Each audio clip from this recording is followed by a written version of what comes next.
Hey guys, welcome to the last video of cars. We are going to do foot/toe cars. So we're really going to call these toe cars, but I am going to talk a little bit about the foot.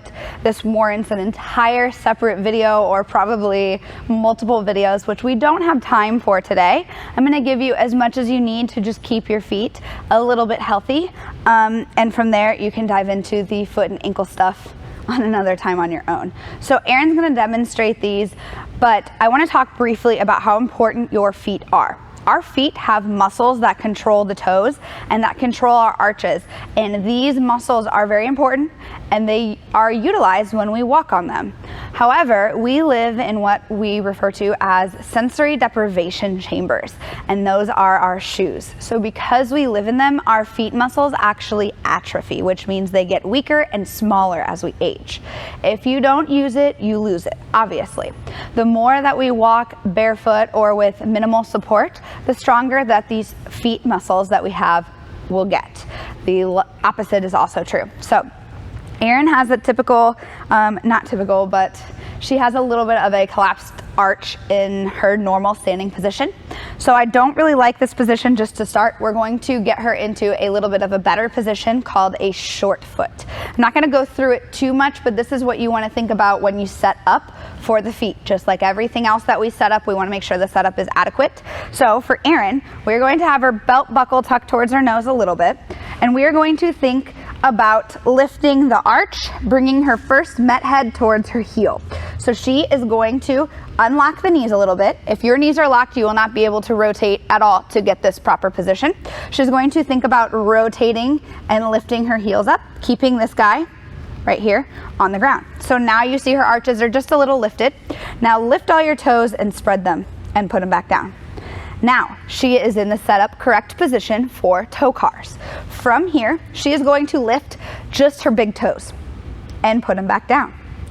Again, just the big toes and put them back down. Now she is going to lift all 8 little toes and put them back down. And again, all 8 little toes and put them back down. Now what Erin is doing a really good job of is making sure her arch does not fall and collapse when she lifts her toes up. So go ahead and show what that would look like.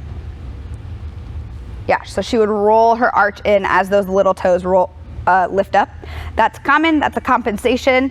It's something you want to avoid as you practice these. Now you can go ahead and relax your feet here for a minute so they don't get too tired as I discuss a little bit about toes. So a lot of you are going to do this and you're going to tell your toes to lift, your big toes, and nothing's going to happen or everything's going to twitch.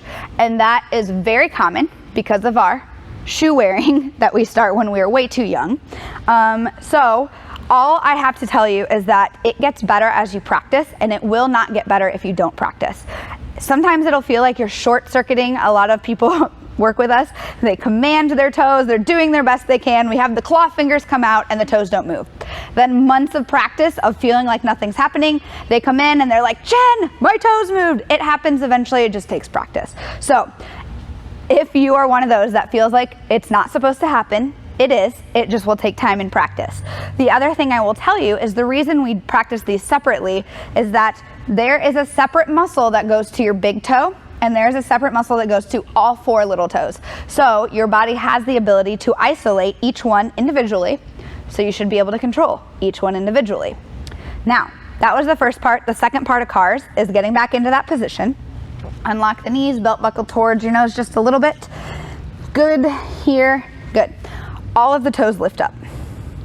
Good, now just the big toes down and big toes back up. Just the big toes down and big toes back up. Now all 4 little toes and back up on both sides, good. One more time, try to go all 4 down and back up and relax. So the other thing you want to pay attention to when doing these is that as she puts the little toes down, that you're not lifting off of this guy. This is your first metatarsal head or first met head. You should always have weight on that, and your weight should be distributed into what's called a tripod. That's here, here, and your heel, kind of like a triangle. So make sure that you're not compensating with lifting your first met head as you go, and work on those a lot because your feet are your foundation. They're way more important than you probably have given them credit for. So work on your cars, enjoy the claw hand as you practice, and have fun.